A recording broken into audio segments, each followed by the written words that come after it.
Bismillahirrahmanirrahim. Alhamdulillahi rabbil alamin. Wa bihi nasta'in ala umuri dunya waddin. Wassalatu wassalam ala ashrafil anbiya wal mursalin Sayyidina wa habibina Muhammadin wa ala alihi wa sahbihi ajma'in. Qala al-musannif al-imam Abu Hamid al-Ghazali rahimahullah wa nafa'ana bi ulumih. Al-aslu thalith anna al-insana la yakhfa annahu yuhibbu nafsahu wa la yakhfa annahu qad yuhibbu ghayrahu li ajli nafsihi. Wahal yatasawwaru ay yuhibba ghayrahu li dhatihi la li ajli nafsihi. Hadha mimma qad yushkilu 'ala ad-du'afa hatta yazunnuna annahu la yatasawwaru ay yuhibba al-insanu ghayrahu li dhatihi ma lam yarji' minhu hazzun ila al-muhibb siwa idraki dhatihi. Wal haqqu anna dhalik mutasawwarun wa mawjud, fal nubayyin asbabal mahabbah wa aqsamaha. Wa bayanuhu anna al mahbubal awwal 'inda kulli hayyin nafsuhu wa dhatuhu, wa ma'na hubbihi li nafsihi anna fi tab'ihi mailan ila dawami wujudihi wa nufratan an adamihi wa halakihi. لأن المحبوب بالطبع هو الملائم للمحب وأي شيء أتم ملامة من نفسه ودوام وجوده وأي شيء أعظم مضادة ومنافرة له من عدمه وهلاكه. فلذلك يحب الإنسان دوام الوجود ويكره الموت والقتل لا لمجرد ما يخافه بعد الموت wala li mujarradil hadari min sakaratil maut, bal law ikhtutiba min ghairi alamin wa umita min ghairi sawab wala iqab lam yarda bih wa kana karihan lidzalik. Wala yuhibbul mauta wala adamal mahda illa li muqasati alamin fil hayat ila akhirih.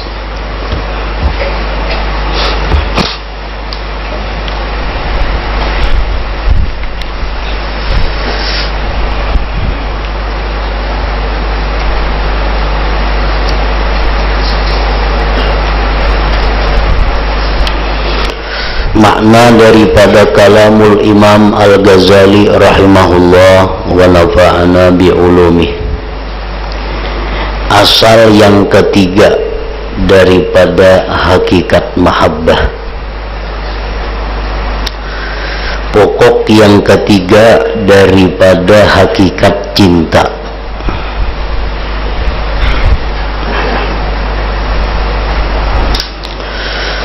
bahwasanya manusia itu tidak tersembunyi, artinya tidak tersamar.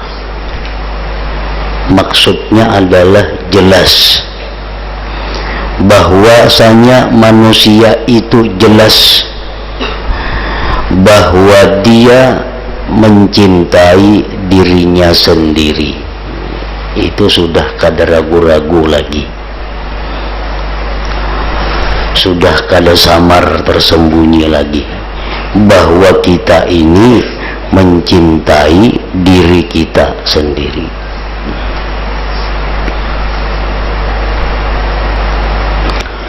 Dan tidak tersembunyi juga, artinya telah jelas pula. Kadang-kadang ia manusia itu mencintai orang lain.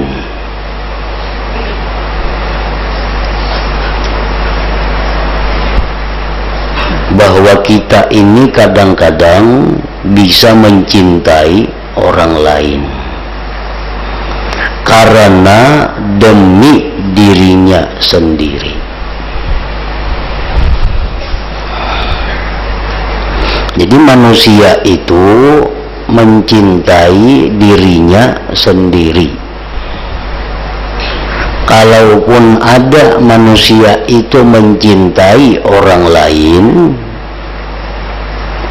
maka itu demi dirinya sendiri. Artinya, kalau kita ini ada mencintai sesuatu, pasti sesuatu itu ada manfaatnya dengan diri kita. Pasti sesuatu itu berguna untuk diri kita. Jadi hakikatnya adalah manusia itu mencintai dirinya sendiri juga ngarannya. Kalaupun ada mencintai orang lain, tapi ujung-ujungnya manfaatnya sagan diri seorang juga. Dan tidak tersembunyi juga kadang-kadang ia manusia mencintai orang lain. Kenapa dia mencintai orang lain? Karena demi dirinya sendiri. Artinya untuk inya seorang juga.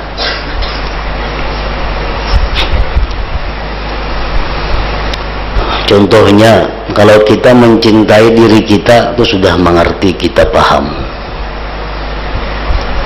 Kita pasti cinta lawan diri kita. Nah, mencintai yang lain tapi untuk diri, seperti mencintai makanan umpamanya. Kenapa kita mencintai makanan itu? Karena nyaman sagan kita makan. Nah, kembalinya kepada diri kita juga. Kenapa kita mencintai duit? Karena dengan duit tuh kalau aku betul tukar, ujung-ujungnya sagan seorang juga. Nah, kenapa kita mencintai bini? Kenapa bini mencintai laki? Nah, bini mencintai laki karena laki memberikan nafkah, karena laki melindungi.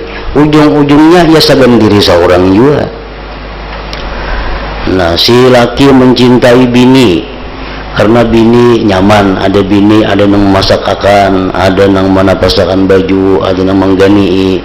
Ujung-ujungnya sagan diri seorang juga. Nah, jadi manusia itu mencintai dirinya. Kalaupun ada dia mencintai orang lain, tapi sagan inya juga. Nah, sagan inya juga.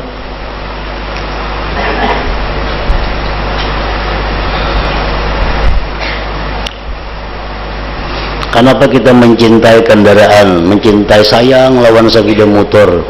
Karena kita nyaman, yang nyaman iya kita juga. Jadi sebenarnya yang dicintai itu adalah diri kita. Yang sebenarnya dicintai adalah diri kita. Orang kisah mencintai bini, kisah mencintai laki, kisah mencintai apa? Apakah bujurannya mencintai itu? Amun bininya sudah kada kau lagi apa-apa, atau lakinya sudah kada kau lagi menafkahi, lakinya sudah uyuh, lakinya sudah kada kau dimanfaatkan lagi, masihlah cinta lawan lakinya itu. Nah, umumnya manusia itu punya tabiat bahwa dia kalau mencintai orang lain itu tabulik sagan inya juga manfaatnya.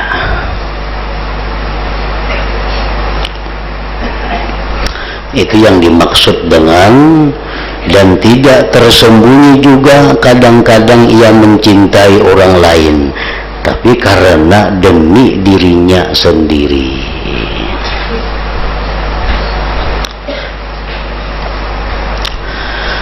Dapatkah tergambar manusia mencintai orang lain karena zatnya, tidak karena dirinya sendiri? Bisakah tergambar terjadi orang itu mencintai selainnya karena memang selainnya itu bukan untuk dirinya? Bisakah kita mencintai sesuatu yang tidak menguntungkan untuk diri kita? Nah, kayak itu. Bisakah kita mencintai sesuatu yang kadang memberi manfaat apa-apa kepada kita? Bisalah kita mencintai itu.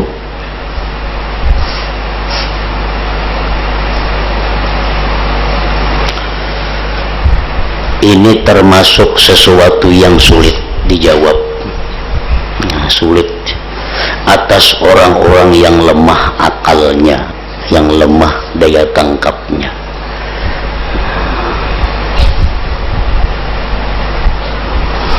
Sehingga mereka, orang-orang yang lemah pahamannya, lemah akalnya, menyangka bahwasanya itu tidak terupa, tidak terwujud, tidak terjadi. Manusia mencintai orang lain demi orang lain itu, selama dari orang lain itu tidak kembali keuntungan kepada orang yang mencintai selain mengetahui dirinya sendiri, maksudnya diri orang lain tersebut. Orang-orang yang berakal lemah,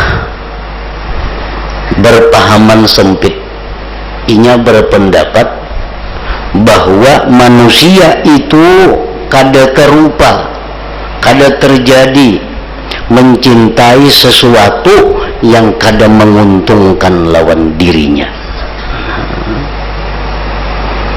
Manusia itu kada mencintai sesuatu yang kada ada manfaat lawan dirinya.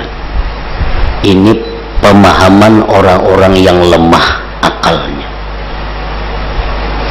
Jadi manusia itu hanya bisa mencintai sesuatu yang ada manfaat diambilnya. Manusia itu hanya bisa mencintai sesuatu, baik itu manusia atau lain manusia, yang keuntungannya kembali kepada dirinya. Nah, apabila sesuatu itu kada menguntungkan bagi dia, sesuatu itu kada bermanfaat bagi dia, maka dia kada akan bisa mencintai itu. Nah, ini pemahaman oleh orang-orang yang akalnya sempit, pahamnya sempit. Artinya yang berpikir hanya sekilas, yang berpikir hanya sekali, apa menyayangi sesuatu yang kada ada gunanya, apa mencintai sesuatu yang kada ada manfaatnya.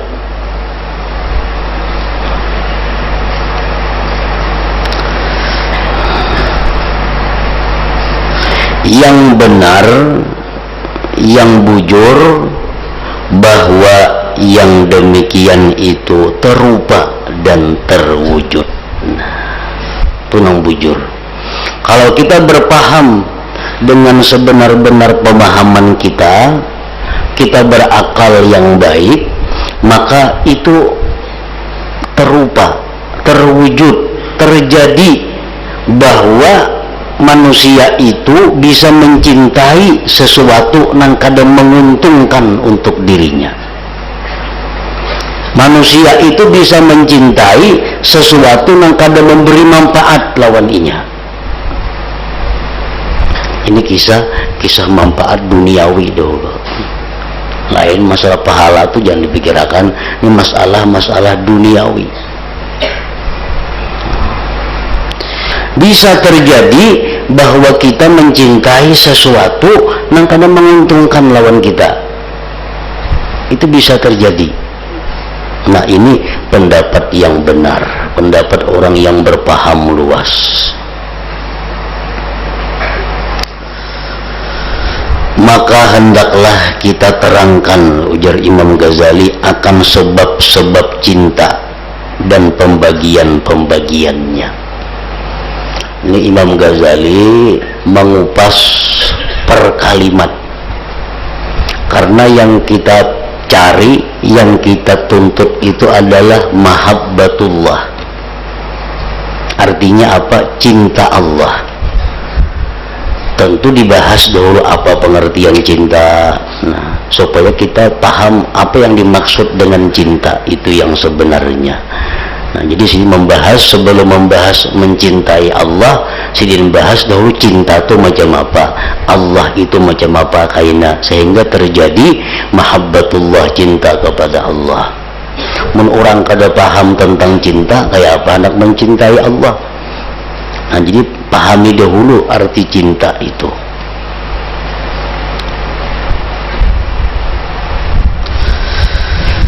Penjelasannya adalah bahwasanya yang dicintai pertama-tama pada setiap yang hidup itu dirinya sendiri dan zat sendirinya. Yang paling dicintai oleh manusia dan yang pertama-tama dicintai oleh manusia itu adalah dirinya sendiri.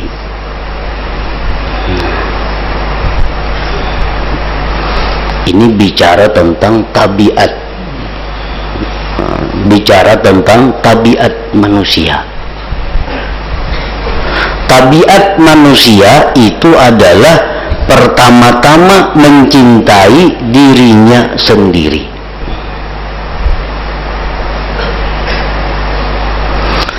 Arti kecintaannya pada dirinya sendiri adalah bahwa pada tabiatnya itu ada kecenderungan kepada terus-menerus adanya diri dan lari dari tidak adanya diri dan kebinasaannya. Nah, itu maksudnya. Maksudnya kita ini mencintai diri kita tuh kayak apa? Artinya kita ini hendak, kita ini kapingin bahwa diri kita ini ada terus menerus. Nah, ada terus menerus, sempurna terus menerus, sehat terus menerus, bahagia terus menerus. Nah, itu tabiat manusia. Tabiat manusia adalah cinta kepada dirinya, yang nomor satu, dan dicintainya dirinya. Mencintai dirinya itu apa maksudnya? Inya menghendaki bahwa dirinya itu selalu ada, kada bematian. Nah, dan manusia itu karena dia cinta kepada dirinya, maka dia lari, maka dia menolak terhadap sesuatu yang bisa membahayakan keadaan dirinya. Karena sayang lawan dirinya. Melihat api parak bisa bukahinya. Kenapa? Karena membagana bisa hilang diri, bisa mati. Melihat ada binatang buas buka. Kenapa? Ini bisa membahayakan dirinya. Melihat ada sesuatu yang nyaman, yang baik, mengapung, mendatangi. Kenapa? Karena itu adalah melezatkan, menyamankan dirinya. Nah, itu pengertian cinta diri itu. Kita mencintai diri kita, tabiat sudah itu, ada kawa dirubah. Itu tabiat manusia, mencintai diri kita. Arti mencintai diri kita kayak apa? Kita hendak bahwa diri kita ini ada terus menerus, dan kita lari, buka, menolak daripada sesuatu yang membahayakan kekalnya diri kita, yang membahayakan rusaknya diri kita.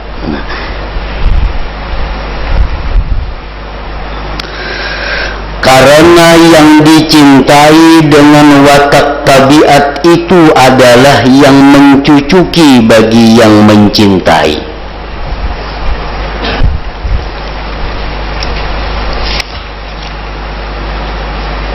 Karena yang dicintai itu menurut tabiat kita nih, sesuatu yang cocok lawan kita. Yang kita cintai itu adalah sesuatu yang cocok lawan kita. Itu tabiat kita, tabiat manusia. Ia mencintai sesuatu yang cocok lawan inya.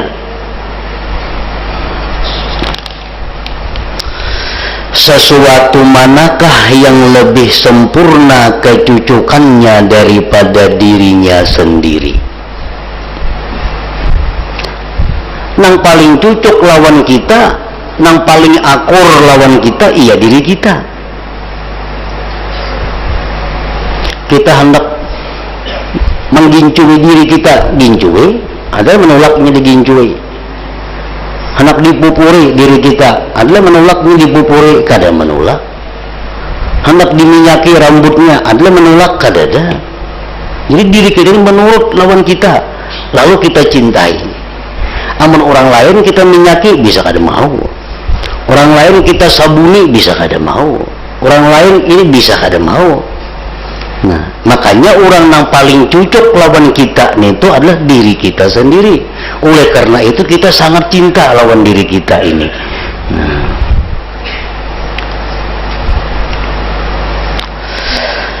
sesuatu manakah yang lebih sempurna kecucukannya daripada dirinya sendiri dan daripada kelangsungan wujudnya, artinya adanya diri sendiri itu.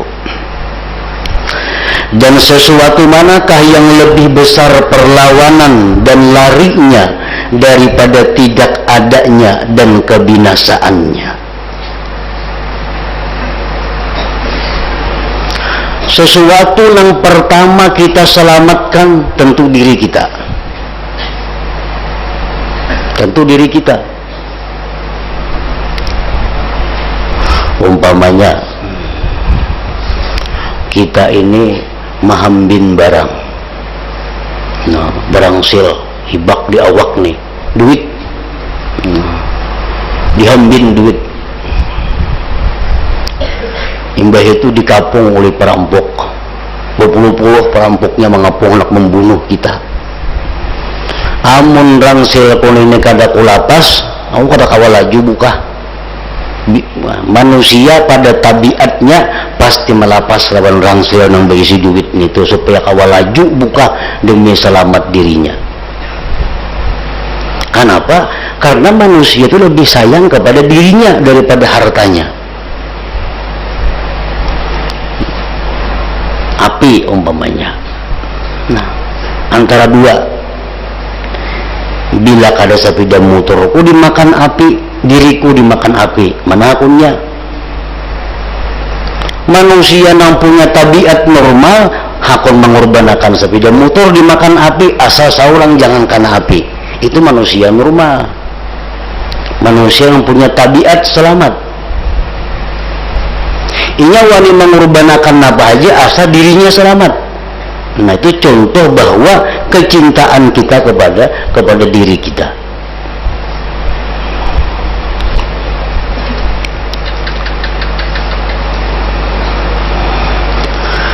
Dan sesuatu manakah yang lebih besar perlawanan dan larinya daripada tidak adanya dan kebinasaannya. Artinya amun inya pacang binasa, apapun ditinggalkannya asal inya selamat. Nah, itulah tabiat manusia, karena memang manusia itu paling cinta kepada dirinya sendiri.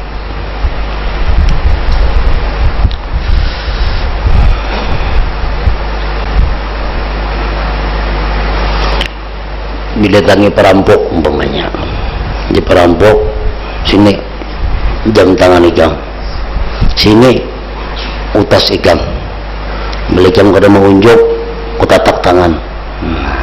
Berapa aja utas jam tangan larangnya, tak unjuk kita, asal tangan jangan ditataknya.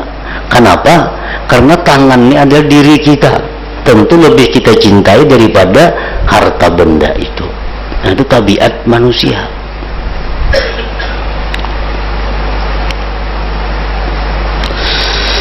Karena yang demikian manusia mencintai terus menerus ada. Nah, manusia itu mencintai terus menerus ada, artinya manusia itu kepingin selalu hidup, dan tidak menyukai kematian dan terbunuh. Manusia itu kada suka mati, kada suka terbunuh. Kenapa? Karena mati kada lagi dirinya. sedangkan ini cinta kepada dirinya. Nah, jadi manusia itu suka hidup selamanya dan kada katuju mati atau terbunuh.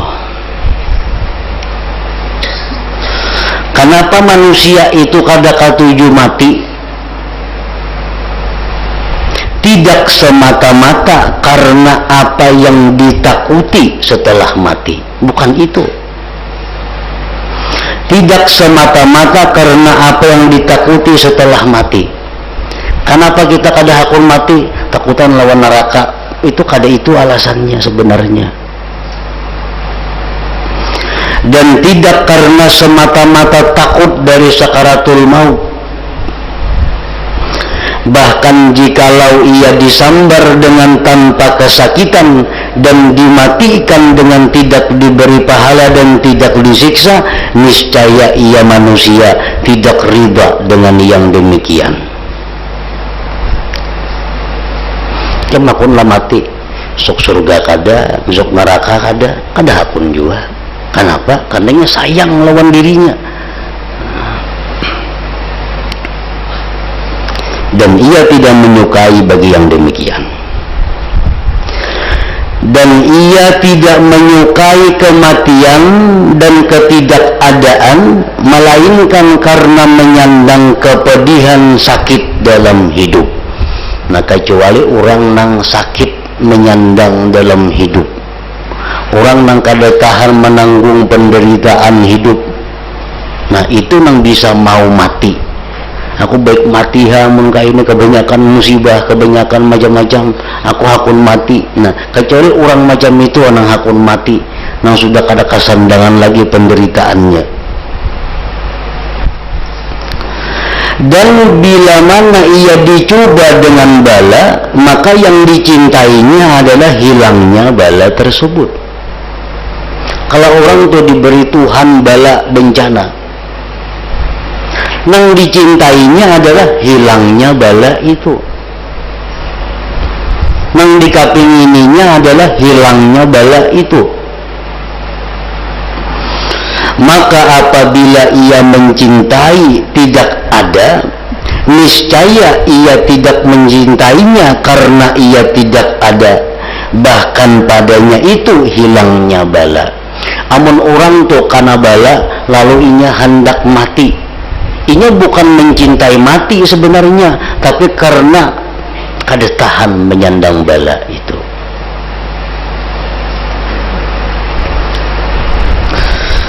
Maka kebinasaan dan ketidakadaan itu dibenci. Setiap manusia yang normal tabiatnya, setiap manusia yang normal akalnya, itu membenci kebinasaan dan ketidakadaan. Dan terus menerus ada itu dicintai.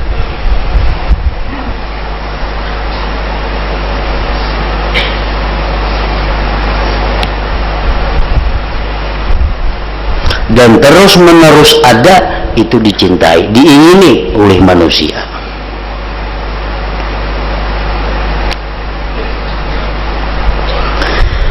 Dan sebagaimana bahwa terus menerus ada itu dicintai, maka kesempurnaan ada juga dicintai.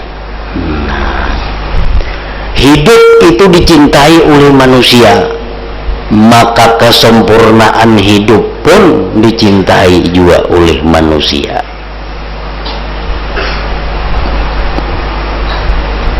Kesempurnaan hidup kayak apa? Seperti sehat, anggota tubuh berfungsi seluruhnya, duit ada, makanan ada, kendaraan ada, tempat tinggal ada, itu kesempurnaan hidup. Nah, berhubung manusia ini mencintai hidup, otomatis ia mencintai kesempurnaan hidup itu.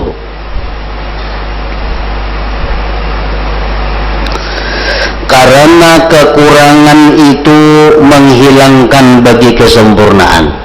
Nah, kekurangan itu menghilangkan bagi kesempurnaan.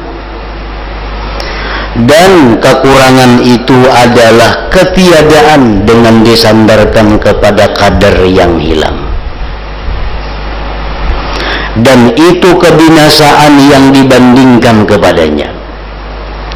Kebinasaan dan ketidakadaan itu dibenci pada sifat-sifat dan kesempurnaan wujud, sebagaimana ia dibenci pada asal pokok zatnya sendiri. Ia membenci ketiadaan dirinya, otomatis dia pun membenci kepada sesuatu yang membawa kepada ketiadaan dirinya.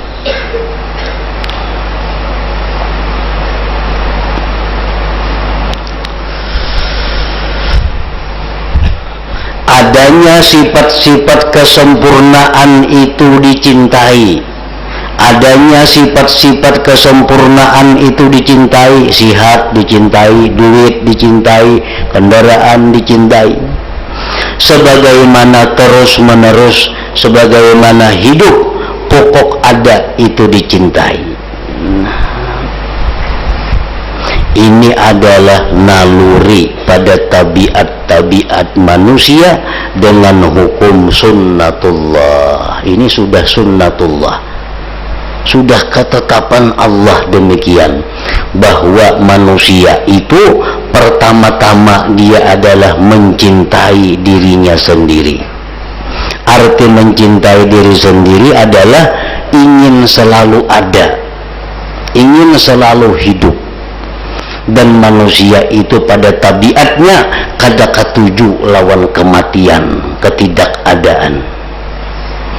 Apabila manusia itu mencintai hidup, mencintai terus-menerus ada, otomatis manusia mencintai kesempurnaannya, sesuatu yang menyempurnakan hidupnya, yang menyempurnakan keberadaannya, dan membenci segala kekurangan-kekurangan yang bisa membahayakan kepada hidupnya atau keadaannya itu.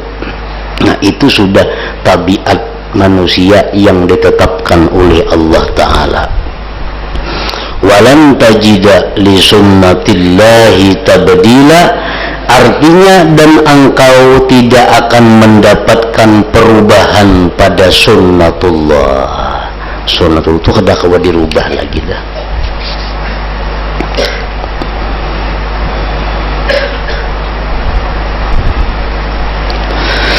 Dengan demikian maka yang dicintai pertama bagi manusia adalah zatnya sendiri.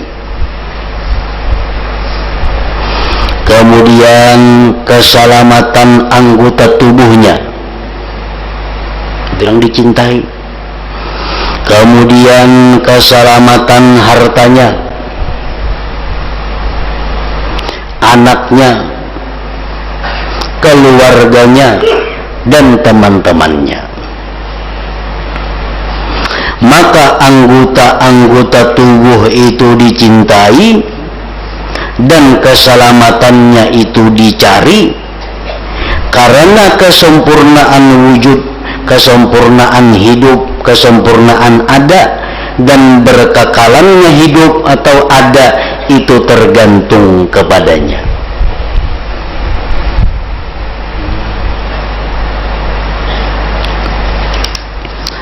Harta itu dicintai karena harta itu juga sebagai alat pada terus-menerusnya wujud hidup dan kesempurnaannya hidup. Kita mencintai duit bukan karena duitnya itu kita cintai, tapi karena manfaat yang ada di duit itu bisa menyempurnakan hidup diri kita. Nah, itu yang sebabnya kita cinta kepada duit itu. Maka manusia itu mencintai hal-hal ini bukan karena bendanya ini, bukan karena bendanya, akan tetapi karena keterikatan keuntungannya pada kekalnya wujud dan kesempurnaannya dengan hal-hal tersebut.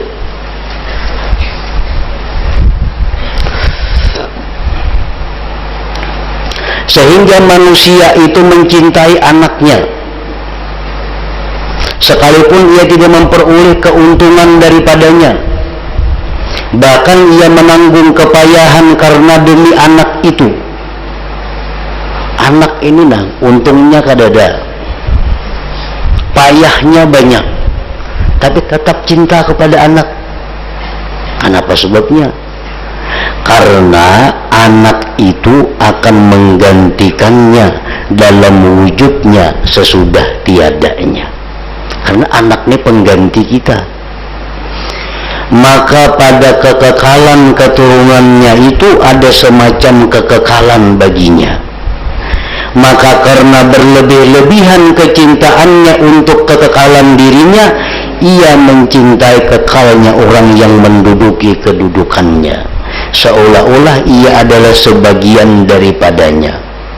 Karena ia lemah dari mengharapkan pada kekekalan dirinya selama-lamanya.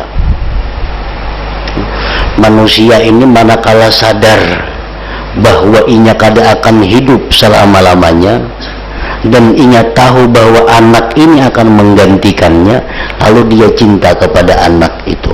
Karena anak ini semacam pengganti daripada kekalnya dia. Namun jika ia disuruh memilih antara membunuh dirinya sendiri dan membunuh anaknya, pilih dua, anak mati atau ikam mati. Dan tabiatnya manusia itu masih dalam keadaan normal, niscaya ia mengutamakan kekekalan dirinya daripada kekekalan anaknya. Pasti anak didahulukan yang dibunuh kalau manusia itu punya tabiat yang normal. Karena kekekalan anaknya itu menyerupai kekekalan dirinya dari satu segi, dan tidaklah kekekalan itu, anak itu kekekalan dirinya sendiri secara nyata. Di zaman Nabi Nuh alaihissalam, seorang perempuan menggendong anak. Banjir besar zaman Nabi Nuh sampai ke pinggang, anak diandak ke bahu,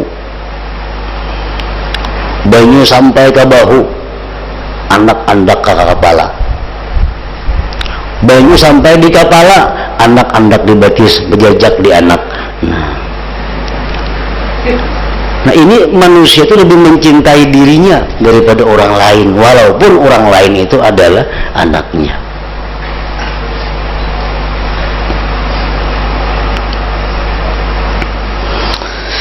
Nah demikian pula kecintaannya kepada kerabatnya dan keluarganya itu kembali kepada kecintaannya untuk kesempurnaan diri. Karena ia melihat dirinya akan menjadi banyak dengan mereka, menjadi kuat dengan sebab mereka, dan menjadi bagus dengan kesempurnaan mereka. Karena sesungguhnya keluarga, harta, dan sebab-sebab luar itu seperti sayap yang menyempurnakan pada manusia. Dan kesempurnaan wujud, kesempurnaan hidup, dan terus-menerusnya itu dicintai secara pasti sebab tabiat manusia. Dengan demikian, yang dicintai pertama bagi manusia, bagi setiap yang hidup, adalah zatnya sendiri. Kesempurnaan zatnya dan berkekalannya itu semua, dan yang tidak disukai baginya adalah lawan itu semua. Maka inilah permulaan sebab-sebab cinta tadi. Nah, jadi kita akan dilatih, akan dilajari bagaimana cara supaya kekuatan akal itu merubah tabiat, mengatasi tabiat. Kan ada hukum akal, ada hukum tabiat, ada hukum adat. Nah kalau tabiat ini berlaku, manusia itu pasti mencintai dirinya sendiri lebih daripada orang lain. Itu tabiat. Nah apakah tabiat ini karena bisa diatasi oleh akal? sehingga kita bisa mencintai siapa yang mesti pertama dicintai, siapa yang nomor 2 dicintai, siapa yang nomor 3 dicintai. Nah, sesuai dengan tuntunan akal, karena akal ini adalah makhluk Allah yang ada dalam diri kita, yang mana si akal ini ma'rifat kepada Allah Subhanahu wa ta'ala. Nah, kemudian sebab yang kedua pula, kenapa kita mencintai, itu sebabnya.